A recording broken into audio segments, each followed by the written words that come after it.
President of the United States, Donald J. Trump.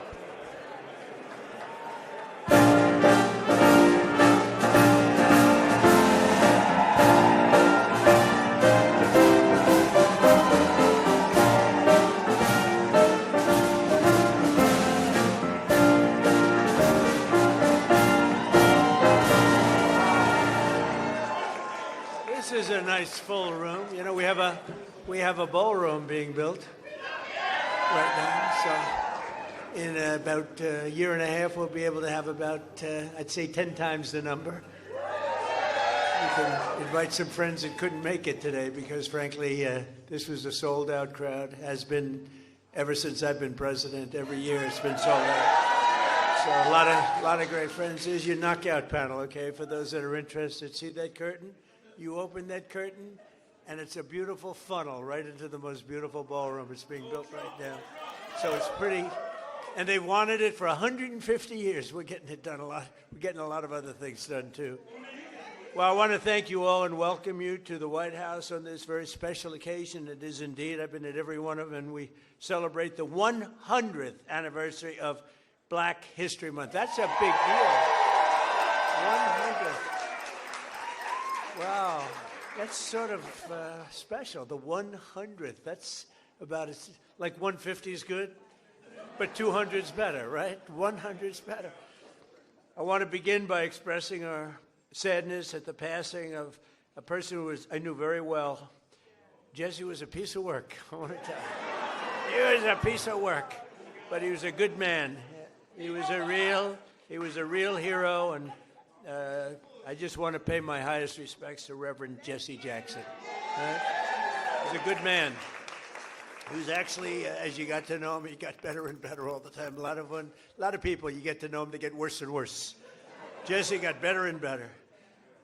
But I knew him well long before becoming president, and he really was special with lots of personality, grit, and street smarts. You would say Jesse had serious street smarts, right? A very important ingredient to life, I will tell you. He was gregarious and someone who truly loved people and a force of nature. He was somebody that we're going to greatly miss. And on behalf of everyone here today, I know you join me in sending our condolences to the entire family. Got a great family. We're also honored to be joined this afternoon by many exceptional African-American leaders and patriots, including Secretary Scott Turner, recommended. Where is Scott? Where is Scott? Will you come up here, Scott? He was recommended by somebody who's very special to me, Ben Carson. Ben Carson. Where's Ben? Where's Ben? Come on up here, Ben. Come here. I got to get here. And his wonderful wife, Candy. Candy, I'm going to steal Ben for a second because, you know, Ben recommended Scott. And when Ben recommends somebody, I just do it. Did I make a good decision? Be careful. Don't fall, Ben. If you fall, that's the end. You can never recover from a fall. You know, you can make the greatest speech ever, but if you fall, my predecessor taught me that. So is Scott doing a good job, Ben? He's doing the best job ever. Come on, say that. I like that. Well, one of the reasons I was so high on Scott Turner is he was really the driving force behind the opportunity zones, which doesn't get nearly the attention that it should, but it was because President Trump realized that the best way to get things done is through public-private partnerships and have everybody with skin in the game, and it is working, as are all the other things that he's been recommending. And at some point, the mainstream media will recognize that you don't politicize everything. You open your eyes and your ears, and you look and you see what works, and you deal with that. But the best thing about Scott, he's got a lot of energy. You know, I'm an old man now. I'll be 75 on my next birthday. And I'm not like President Trump. He just goes forever. But no one else is like that. But Scott Turner, we call him the Energizer Bunny, and he is doing a fantastic job. And I want to congratulate all the people at HUD because most of them have come back and continue with what we were doing during the first Trump term, and it's fantastic.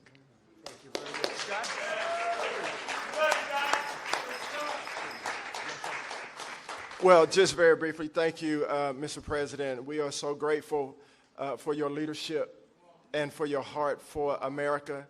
And Dr. Carson, who is a tremendous just leader, servant leader, and been a great mentor to me. And, you know, I never thought that I would see today where I'm standing between the president and Dr. Ben Carson. That's pretty cool. Yeah. And so I just want to say to everyone that's here, you know, as we celebrate this special day in not only Black history, but American history, this year that we've been here, you know, under President Trump, the Lord has been so gracious to us, and he's been faithful, and the president has been a tremendous leader in his work ethic, his heart for people. And when he says America first, he really does mean America first. Yeah. And so, and to be able to stand on the shoulders of Dr. Ben Carson and for the president to trust Dr. Carson at his word is truly humbling for me. And so to stand now as the servant leader and the Secretary of HUD, I'm grateful to the Lord. I'm grateful to the president and Dr. Carson. And I promise you we will continue to do good work and to make not just housing affordable and everybody achieve the American dream, but really to bring transformation. And so that those that are in our country who depend on subsidies and this, that, and the other will get off of that and live a life of self-sustainability. So God bless y'all. Thank you, Ben. Thank you. And Ben mentioned opportunity zones. We did that. And I want to thank Tim Scott because he really, it was his baby. That was his baby. And he did a great job with it. We appreciate it. And again, Candy, thank you very much for being here. Special woman. Ben's getting the Presidential Medal of Freedom. That's the biggest, it's the highest award you can have outside of the Congressional Medal of Honor. But it's better because, you know, a lot of people get the Congressional Medal of Honor. They're not around. You get them, they're not around. Whereas we don't have to go that far, generally speaking. But it's the highest award, civilian. And then you have the matching is the Congressional Medal of Honor, both tremendous. So, Ben, I'll be seeing you back here pretty soon, I think, and you're going to get the award. You'll probably fill up this room. I said, we'll do it in the Oval Office. He said, sir, it's not big enough. I said, what? So we're going to do it right here, okay? And we love it. I'd like to also thank Senior Counsel to the Assistant Attorney General. He's a fantastic man. He's been my friend for a long time, Leo Terrell. There's no better. We have time, right? Do we have time? Yes? Anybody have to go? Like, come on up here, Leo. Get up here. This guy, he says it like it is. I like Leo. Come here, Leo. Look at you. Spry. 2.0. Leo 2.0. Let me just thank you very much, Mr. President. First of all, we are living under the administration of the greatest president in our lifetime. And we have the hottest country in our lifetime. And I want to make sure the mainstream media knows this because you represent the people who basically counter what the mainstream media has done. President Trump was the president who fully funded historically black colleges and universities. President Trump took the lead and performed criminal justice reform. President Trump made sure that we had opportunity zones. Let me close by saying this. This country is at a crossroads, and we have the right president at the right time. And if you want school choice, like I know you do, President Trump wants it. If you want a law and order society and secure border, President Trump wants that. And more importantly, I say this because this is the greatest country on the planet. American citizens should decide American election. Vote for the SAVE Act. Thank you. Leo 2.0. We love Leo. Thank you, Leo. That was very good. Yeah, 4 more years.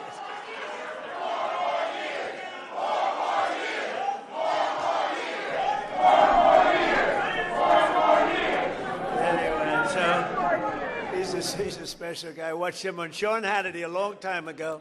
He used to be a Democrat, you know. Leo was a Democrat. That's a long time ago, right? Can you imagine you were a Democrat? I can't imagine it. You'd see him with Leo 2.0 up in the hat. We love him. He's a great man, actually. General Counsel for the Department of War, Earl Matthews. That's a big deal. Thank you, Earl. Thank you very much. I see Johnny over there with a great book. How is the book doing? Good? What a great person you are. Great book. White House Pardon Czar. This is a big job.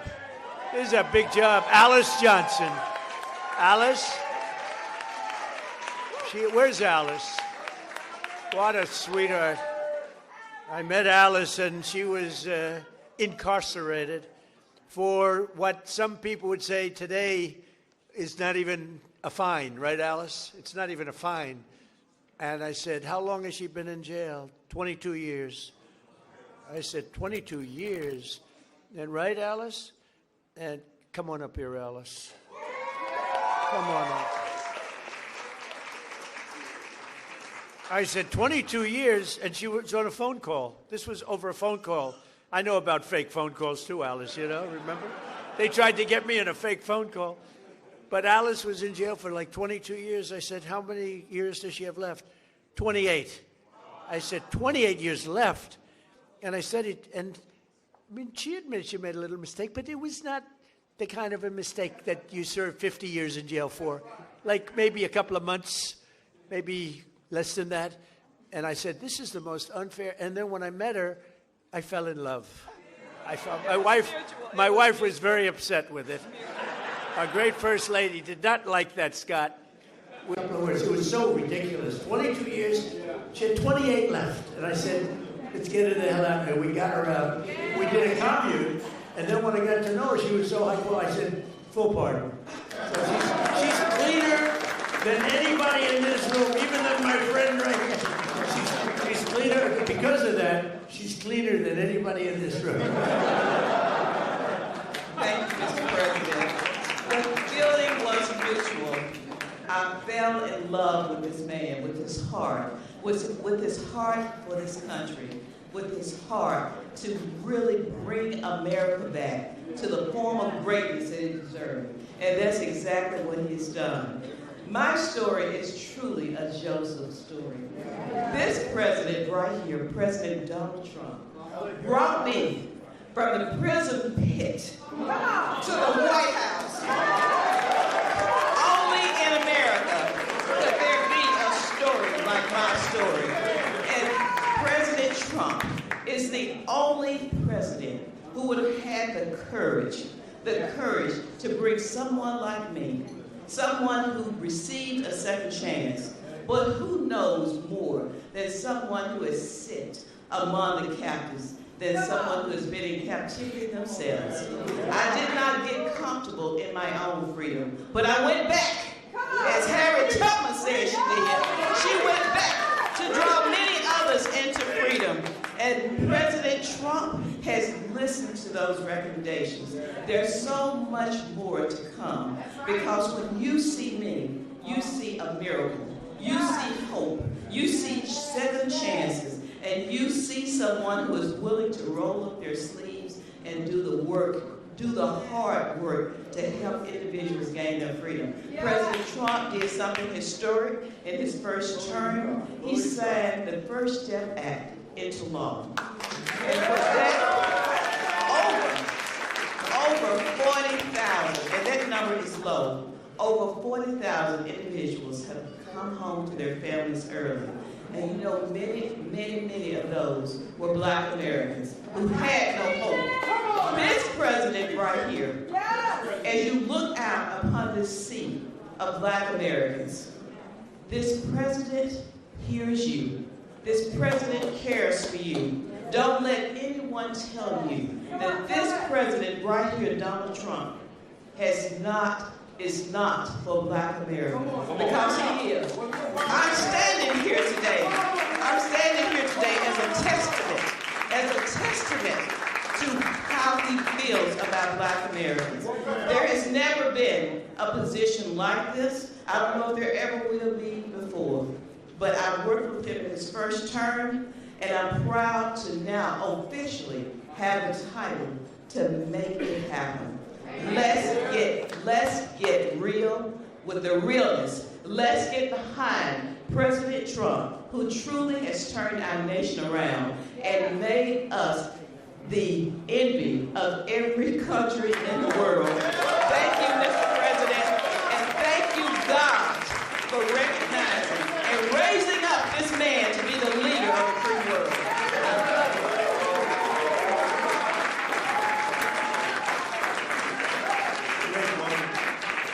You know, when I was looking for a pardon person, like a pardon czar, they gave me somebody from Harvard, somebody from Yale, somebody from Princeton, somebody from Penn, somebody from Stanford.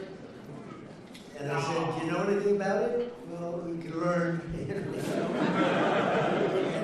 When I met Alice, I said, she's better than these people. And she's done a fantastic job. You know, I said to Alice, I said, so I'm looking for people like you to let out. How many people are there like you? She said, many. I said, many? In jail. Think of it, 22 years she was in jail, and she had 28 years to go on a phone call. You admit you did a little something wrong, right? But it was like, okay. It wasn't 50 years. Even if you said 6 months, today it would be probably nothing. But even if you said some little time. But I said, I'm looking for other people like you. How many are there? Many. Then I was worried. I said, well, maybe she's going to say everybody should be let out. And we're not going to leave her out. I said, so Alice, are there people that shouldn't be? You met a lot of people, right? Are there people that shouldn't be let out? Absolutely. Then I told her. Because there's some bad ones in there too, right? But you are fantastic, and you've been great and so respected all over the country, all over the world in a sense. You've become a very big story. Thank you very much, Alice. I appreciate it. We have Lynn Patton. Lynn, thank you. You're such a help. And Kelly Mitchell, thank you, Kelly. Thank you. Where's Kelly? Thank you, Kelly. And we have Dr. Alveda King. Thank you, darling. Thank you. You've been with me from day one, right? From day one, she's been there. She's been fighting for me, and I fight for her. I don't have to do too much fighting for her. She takes care of herself. Thank you. Thank you. We can say Merry Christmas, right? Thank you. Thank you for all that support for years, right? Even before Alice, a long time, years before Alice, right? Thank you, darling. Corinne Rankin, thank you very much. Thank you very much. Thank you, Corinne. And Deontay Johnson.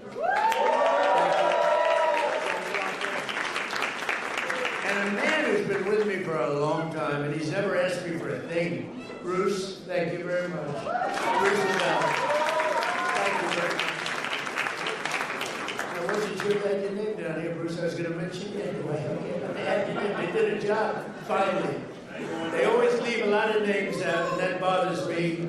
Like I see Scott Bessent, his name was left out. First time ever. Look at Scott. I'm looking for his name. I said, I bet he's the greatest Treasury Secretary we've ever had. I think how's the economy doing, Scott? Good? The best. It's really, people are going to see, and watch the State of the Union. We're going to be talking about the economy. We inherited a mess, and now we have prices way down. We have energy way down. Gasoline is now breaking $2 a gallon in many places, and it's been actually amazing, but Scott's fantastic. I don't want to forget to mention him. I'd be in big trouble. All of a sudden, the economy would turn bad on us. I'd say, what happened to Scott?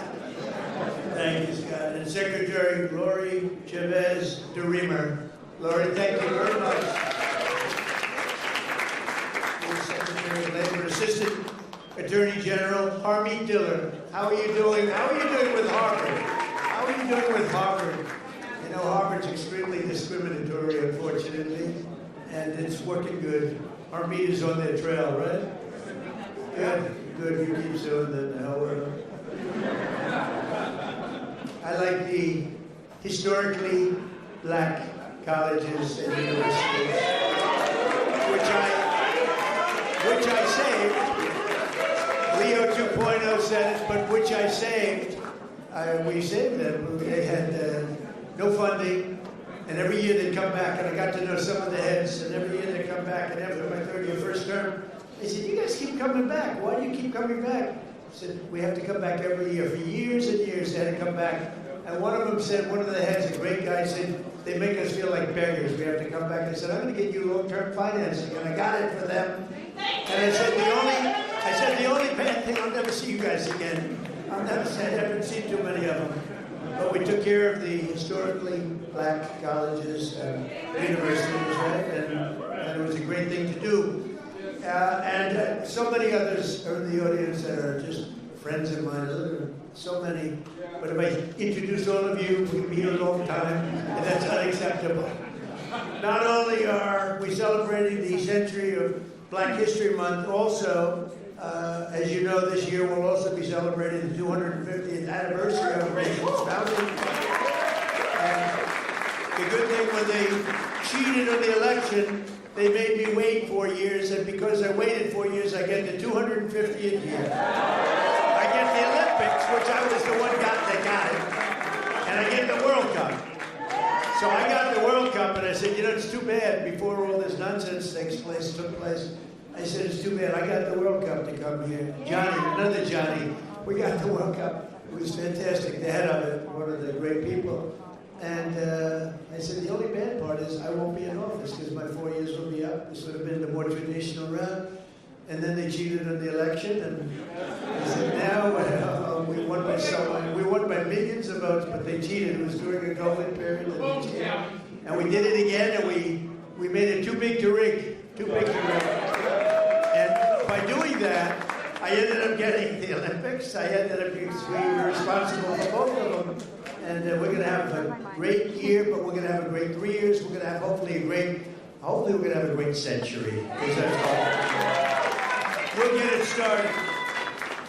But as we honor America's 250, and I can't say that I got the 250. I tried doing that a couple of times, Bruce. I said, I got the Olympics, I got the World Cup, and I got the 250th year. They said, you didn't do that. I said, you're right about that. I didn't do that. We happened to be here at the right time. That's all that was.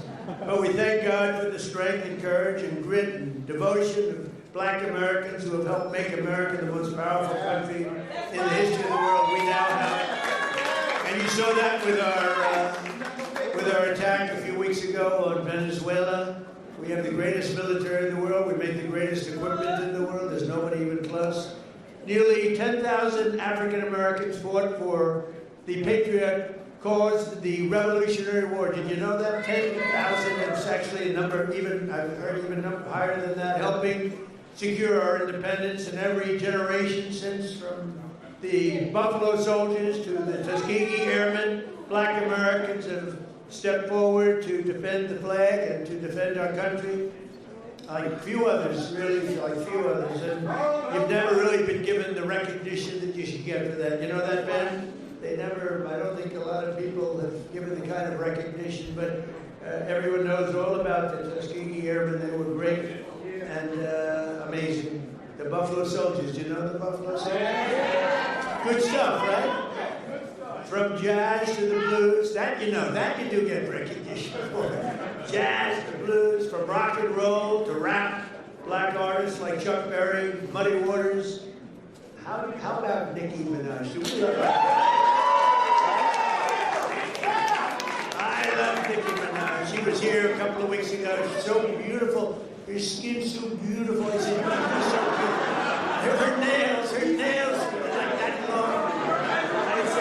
I said, Nikki, are they real? She said, she didn't want to get into that. But she was so beautiful and so great. And she gets it. More importantly, correctly, she gets it. But black leaders from Frederick Douglass to Martin Luther King, right? Little relative over here, have made our country freer. They're really, what they've really done is made life more just. And black athletes have inspired billions around the globe, from Sugar Ray Robinson, Sugar Ray Leonard also, by the way, what a great fighter. Muhammad Ali was a friend of mine. I put a picture of myself and Muhammad. It was another piece of work. You talk about a piece of work. But he could fight, couldn't he? Mike Tyson, boy, I tell you, Mike has been loyal to me. Whenever they come out, they say, Trump's a racist. You know, it's like a statement. Trump's a racist. Mike Tyson goes, he's not a racist. He's my friend. He's been there from the beginning. Good times and bad. But Mike Tyson's a great guy, and he was so loyal, always been loyal. And Herschel Walker, speaking about loyal, how good a football player was Herschel? Herschel Walker, now he's the ambassador to the Bahamas. I don't know, Bahamas, Bermuda, is it Bahamas, whatever. It's a nice place. You'd like that, Bruce, wouldn't you? Bruce wants it. And a guy that became really, he liked Trump, Jim Brown. He was, he'd come in, he was very silent. He was silent but deadly. He'd come in and he'd look at people, and if he didn't like him, he'd just look at me and he'd go, no good. He'd rip the heart out. I would say there can't be a greater football player than Jim Brown. By the way, Lawrence Taylor, great friend. The great Lawrence Taylor, the greatest defensive player probably in the history of football. He's a great friend of mine. And, but I'm longer off the tee than him. You know what? Because I take the club back further. He takes the club back this far, and he hits it 200 yards. When you can do that, you're strong. He is a great guy, I'll tell you that.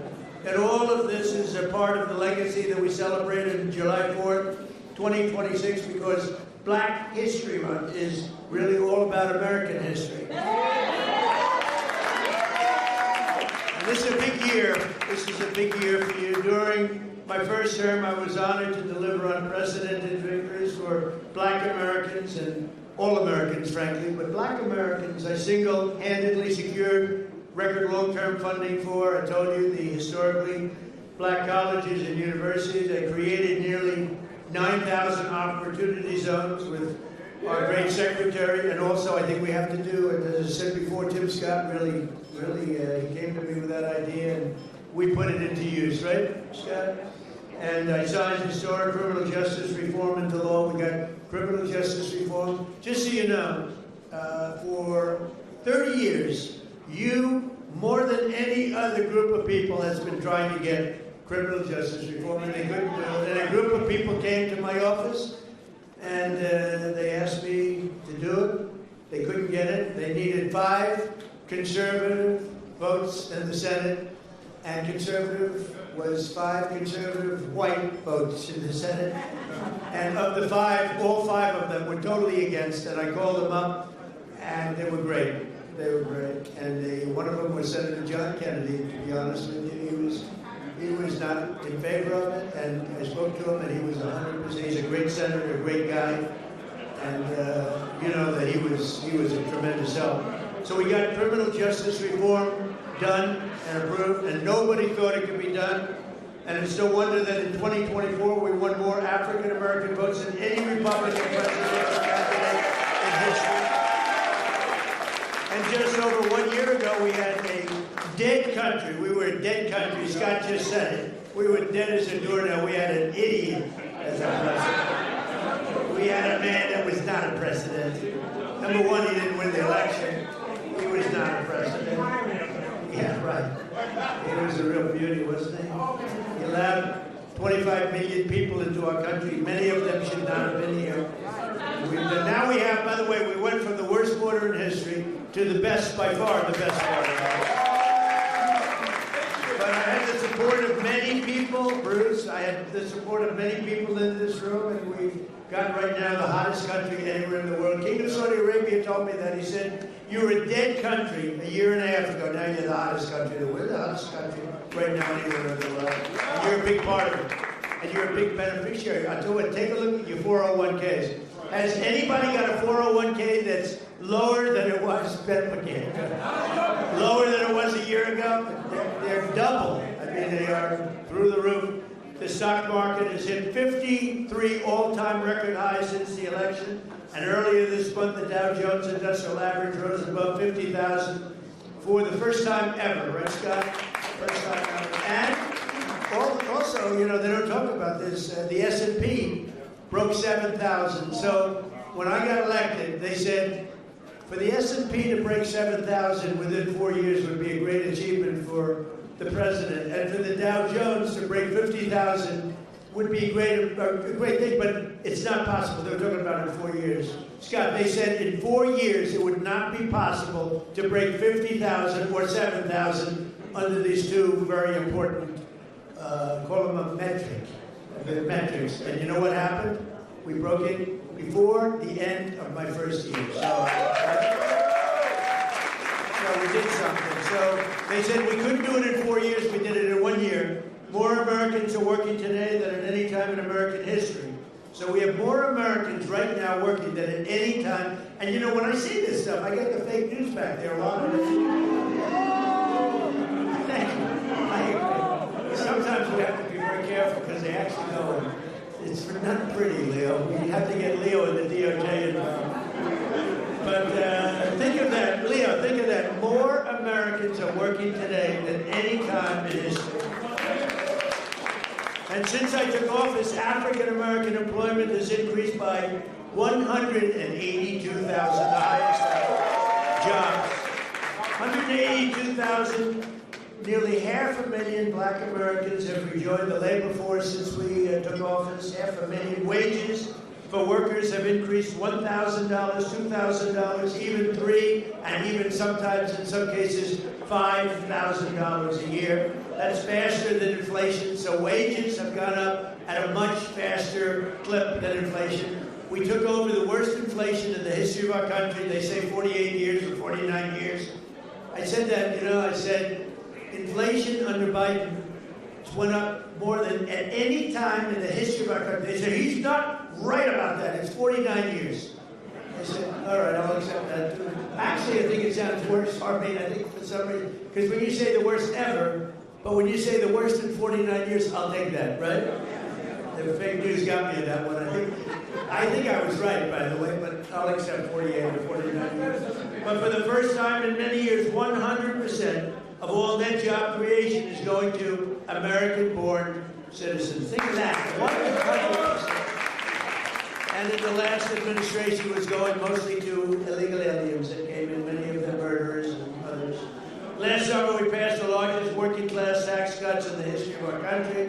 That includes no tax on tips, no tax on overtime, no tax on Social Security for our great seniors. And you're going to see that. It just kicked in on January 1st. You're going to see tremendous results, and they're already seeing it. And I think we're going to have GDPs, we're going to have numbers that nobody's ever seen before, Scott. Joining us this afternoon, and really somebody that is fantastic, Annetta Bradford. In 2019, Annetta and her husband opened an incredibly successful coffee shop in Arkansas named Hebrews 11-1. That's an interesting name. No one thinks that the no tax on tips matters. Well, it does matter. It matters a lot to Annetta. And she was able to grow her business just in a short period of time and hired more employees. And she's making a fortune. I'd like you to give some of the people in that room some of that money, Annetta. She's making it up.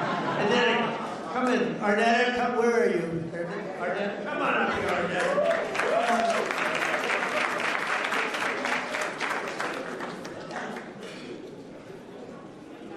I can't do anything first but say to God be the glory.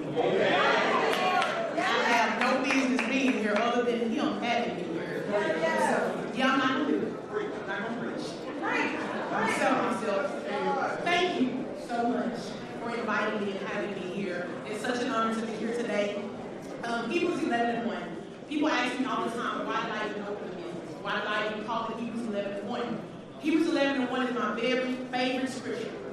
Now faith is the substance of things hoped for and the evidence of things not seen. That scripture has walked with me, has grown me from a little girl on up. Not having no longer my mother here, no longer having my father here. My husband not having his mother and his father here. We opened Hebrews 11:1 with no funding, no money, no big family investors, no business loans, didn't have great credit. It was us and faith in God. That was 7 years ago. But I ran that business with just myself and one employee. Then here comes no tax on tips. I was able to hire 7 more employees. Just not only that, I was able to open a second location on our college campus.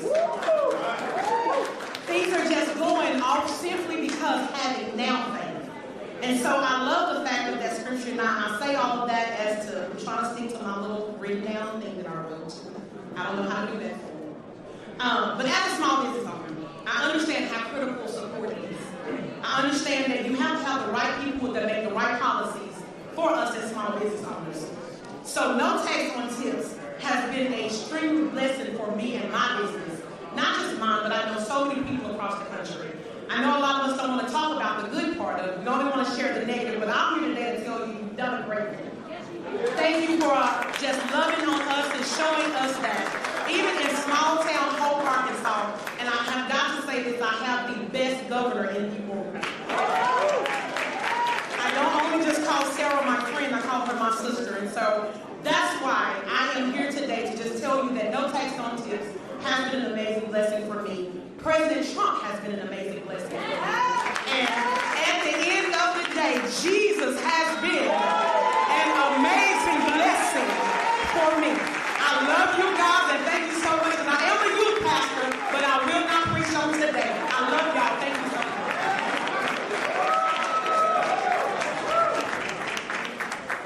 Good job, huh? So thank you very much, Arnetta. And we can provide opportunity for the next generation if we do not also have a thing called law and order. We need law and order. You know, Washington, D.C. is amazing. It was a crime capital. It was a horror show. A year ago, it was really dangerous, and now it's one of the safest cities anywhere in the country. And we're in Memphis, Tennessee now, where it's like a different world.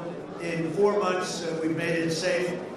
We're in Louisiana, as you know, lots of other places, and we have the lowest crime numbers that we've had in many years. We have the lowest murder numbers in 125 years since 1900. And that's despite the fact that a lot of people are here, but those people have been taken out. Lots of them have been taken out. That's why we stopped the invasion at the southern border. And just 1 year ago, and think of this, 1 year ago, we had the absolute worst border that we've ever had, and now we have the safest border that we've ever had. So it's going to be really something. 125 years ago, that's before my father was born. I had a wonderful father, but that was before. So we have, murders are down from 125 years. We had the best numbers. When you think about it, that's pretty incredible. And those numbers are made up by Democrats. Can you believe it? They don't want to give me those numbers. They can add a couple of people here and there. But I've also deployed the National Guard to bring back safety to Memphis and to New Orleans and Washington. And the National Guard has been incredible, and people are safe. In the case of Washington, the restaurants were all closing up. People were getting really badly hurt and killed, frankly. Many people killed. And now you can walk down the street and you have nothing to fear. We have one of the safest cities in the world. And it happened very fast, Bruce. One of those who knows the importance of this mission is Felicia Cook, a lifelong Washingtonian who tragically lost her grandson to violence in 2017. Felicia, we're so sorry, and you are a spectacular person. If you could say a few words, please. Thank you very much. Help her up. We don't want any mistakes. Yes, you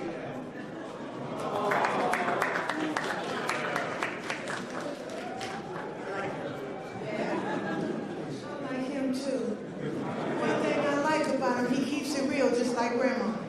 I appreciate that because I can trust him because he tells exactly how he feels and what he wants. Thank God for this president.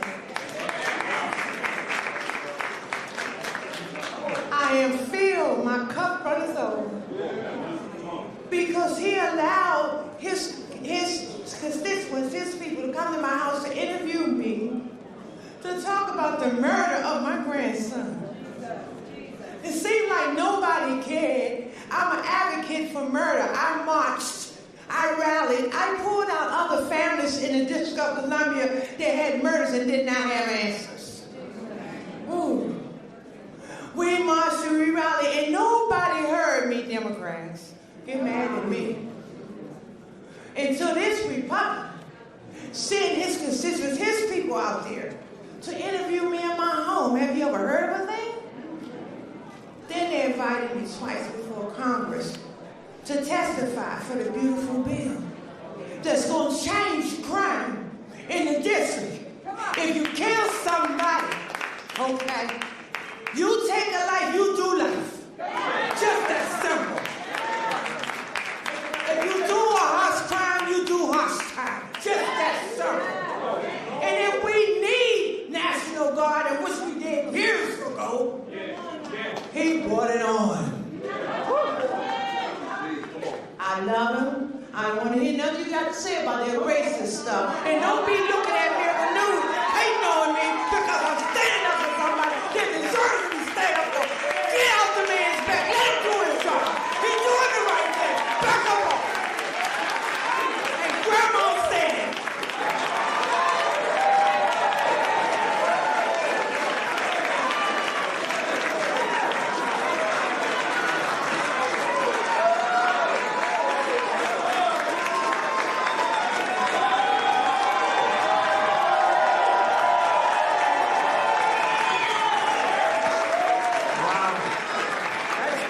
When is she running for office? Felicia, when are you running for office, please? You have my endorsement. You have my endorsement, Felicia. Thank you, darling. That's great. What a great one. And it's from the heart. Your little baby, right? Was just so horribly taken from you. Under the Trump administration, we believe that no community should be abandoned to the scourge of violent crime, and we're saving thousands and thousands of lives in many cities. And frankly, if these radical left lunatic Democrats would come and say, please help us, please, we'd stop crimes all over the place. And we're doing it in a lot of cities. Sometimes we have to force ourselves upon them because they're so bad. And I don't even think they realize what's happening to their cities and their towns. But every town that we go in, every city that we go in, like Washington, Felicia, you feel much safer now. Totally safe. You can walk to a restaurant. The restaurants were all closing. Now you can't get a restaurant. And the bad news is you can't get into a restaurant. But it's a great thing to see what's happening in Washington. It's a hot place, and hopefully people will be coming in record numbers. I know we need a little help. You need help in Atlanta. He just said. You're right, Atlanta. We could take care of Atlanta. I'll tell you what, you ought to get them to call me. We could take care of Atlanta so fast.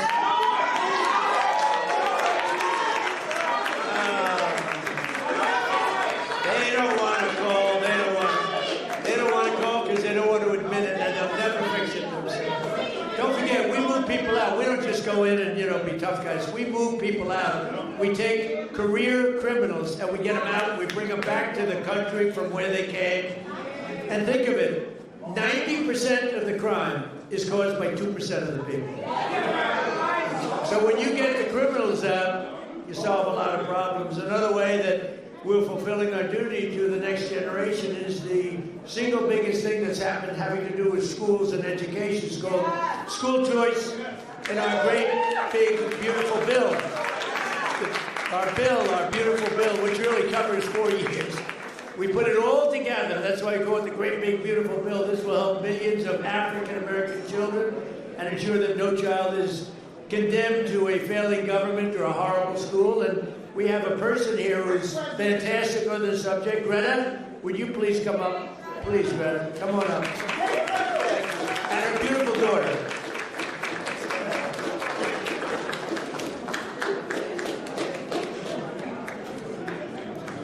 To God be the glory. And we're grateful for our president. He's doing some tremendous work. And I want to remind those that don't know that this was prophesied.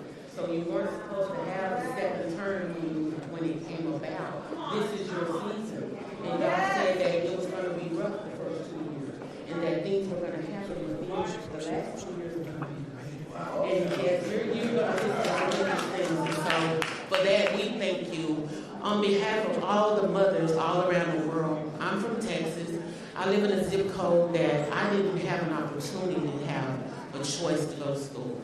And so when I raised my children, I wanted a better opportunity for them. And I'm so grateful to ACE scholarships and all of the doors that the president is opening for education. My son was in a school that he didn't have any voice. And he found drugs in school. And he died.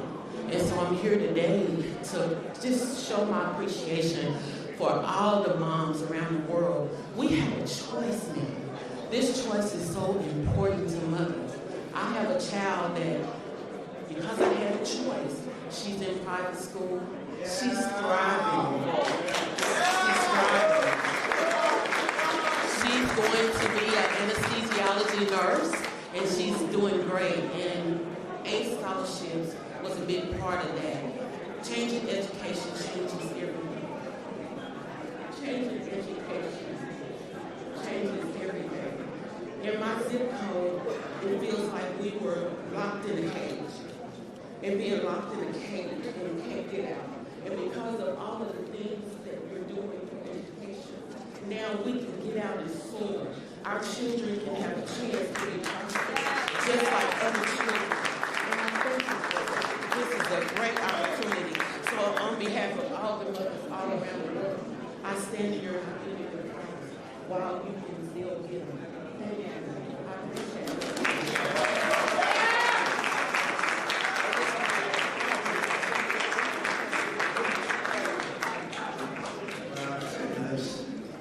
Thank you very much. Thanks for that. So we're calling it in, and I just want to say this is an honor to be here. We celebrate Black History Month. We honor the memory of those who came before us by continuing their legacy and fighting for an America that's really an America that's safe and strong and prosperous. We now have a country that's bigger, better, greater than ever before. I want to thank all my secretaries and all of the people that came here. Our military leaders are here. We have a lot of people that are here, and I want to thank you all. But this is a very special group of people. So happy Black History Month, happy Black History Year, and happy Black History Century. Thank you all. Thank you, Bruce. Thank you. Thank you very much, everybody.